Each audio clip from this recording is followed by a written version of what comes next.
We're continuing our unit in trigonometry, and specifically today we're going to look at right triangle trigonometry. So that's sine, cosine, tangent, cosecant, secant, and cotangent. So if you've never heard it before, one way to remember the relationship between sine, cosine, and tangent is SOHCAHTOA.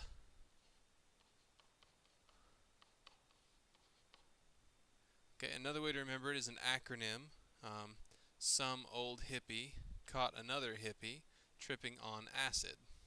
Or the G-rated version is some old horse caught another horse taking oats away. So however you want to remember it is fine. Just make sure you do remember it. And we'll talk about what these mean. Whoop, sorry about that. Okay. So here's what this means. If we have an angle, we'll call the angle theta. Then sine of theta is equal to the opposite over the hypotenuse. Okay, so sine is equal to opposite over hypotenuse. That's where that's coming from. So actually, let me draw a triangle over here to the right so we can get a better idea of what we're referring to. This has to be a right triangle, and we'll call this angle theta. This side is always the hypotenuse. The hypotenuse is always the side opposite the right angle. It's also always the longest side. So the side opposite, so you just draw a line directly opposite, and that is the opposite side from angle theta. If you notice, it's the only side that doesn't touch theta, or doesn't help form theta, might be a better way to say it.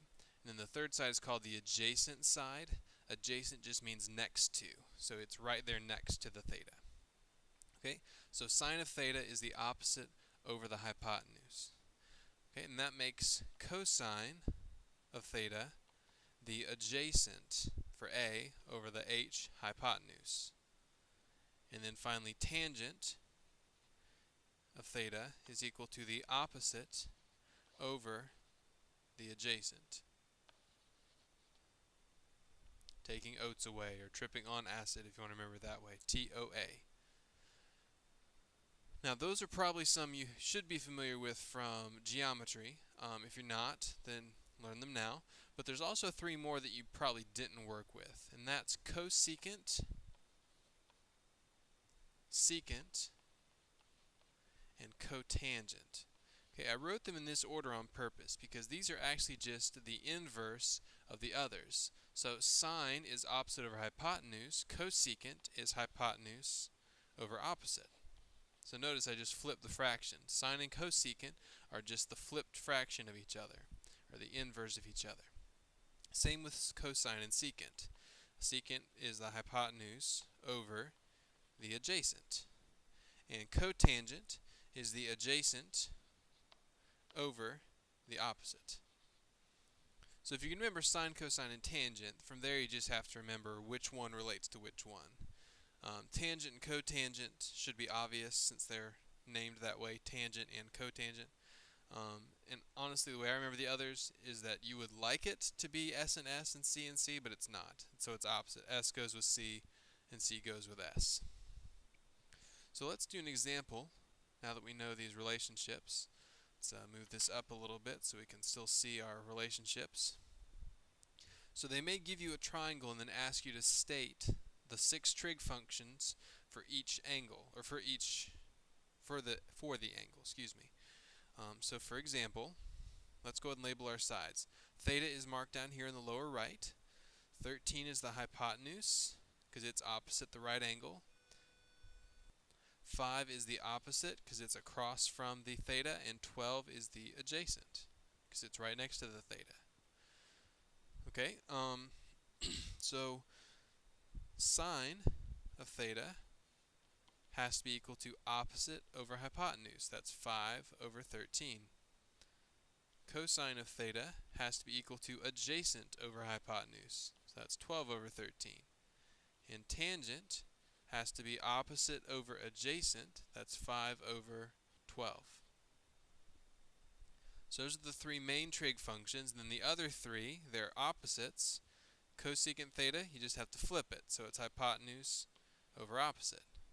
Secant, you just flip cosine. So it's hypotenuse over adjacent.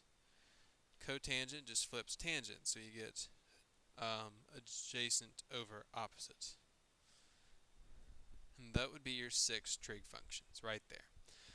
So if it helps you wrap your mind around it, the reason they created these is that because the way right triangles are structured, no matter what size the triangle is, if you know one angle other than the right angle, of course, then you can figure out the relationship between the sides of the triangles. So sine is relating the size of the opposite side to the size of the hypotenuse.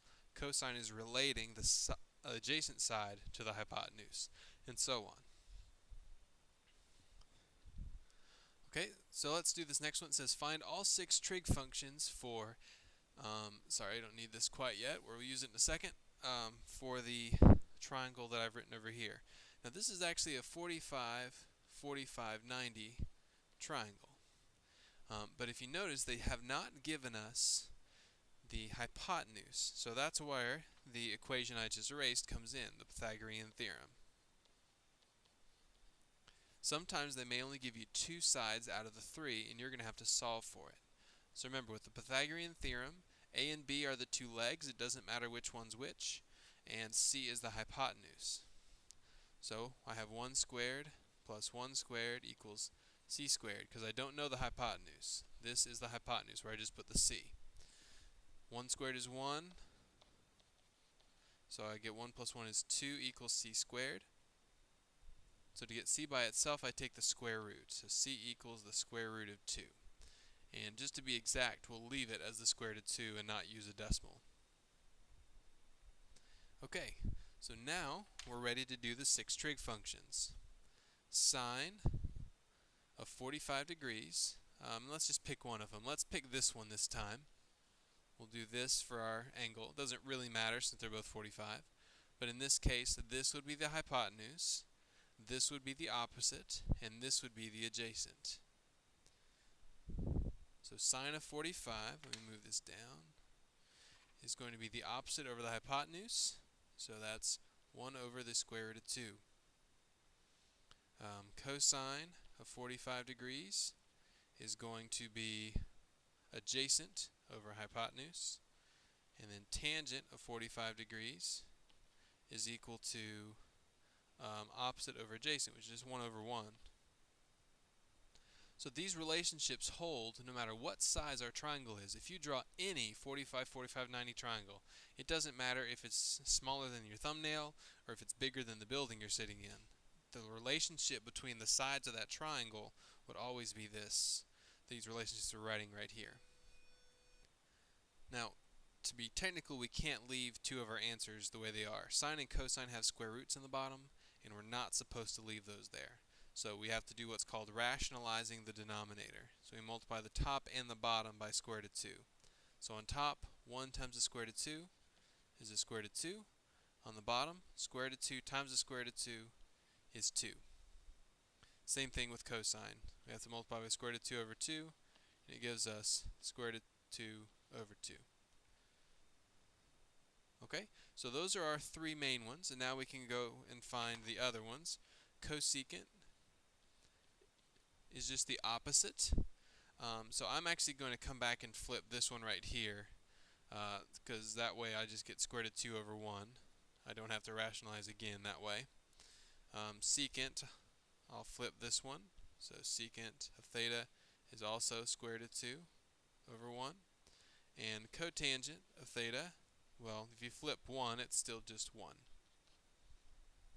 Okay, and actually I should have written 45 degrees here, because each of these, we know what they are. They're 45 degrees.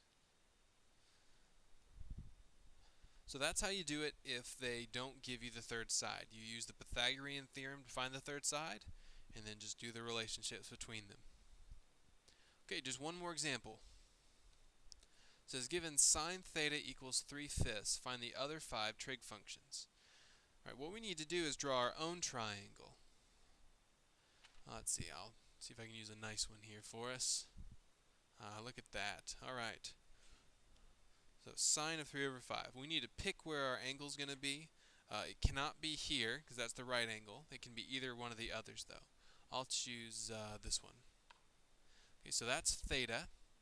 And sine is opposite, which would be this side, over hypotenuse, which would be this side. So sine is opposite over hypotenuse, so based on the fact that sine is 3 over 5, I know that the 3 and the 5 have to go where I've labeled them. Okay, so now we need to do what we did before to find the third side. Now this is one of our legs that's missing here. So it has to be either the a or the b. So I'll do 3 squared plus b squared equals 5 squared. The hypotenuse always has to be the one by itself. And that gives us 9 plus b squared equals 25. Subtract 9 from both sides and you get b squared equals 16. Take the square root and you get 4. So we have a 3, 4, 5 on our sides. And we already know sine of theta is 3/5. So let's keep going and do the other 5. Cosine theta. Okay, cosine is adjacent. That would be this side. So adjacent over hypotenuse. Tangent is opposite over adjacent. Cosecant is the flip of sine, so that's hypotenuse over opposite. Secant is the opposite of cosine, so it's hypotenuse over adjacent. And cotangent is the opposite of tangent, which makes it 4 over 3, or adjacent over opposite. Okay, that's really all there is to it for now. We'll work more with these later on. For some practice, you can look at page 466 and look at those problems that I've listed there.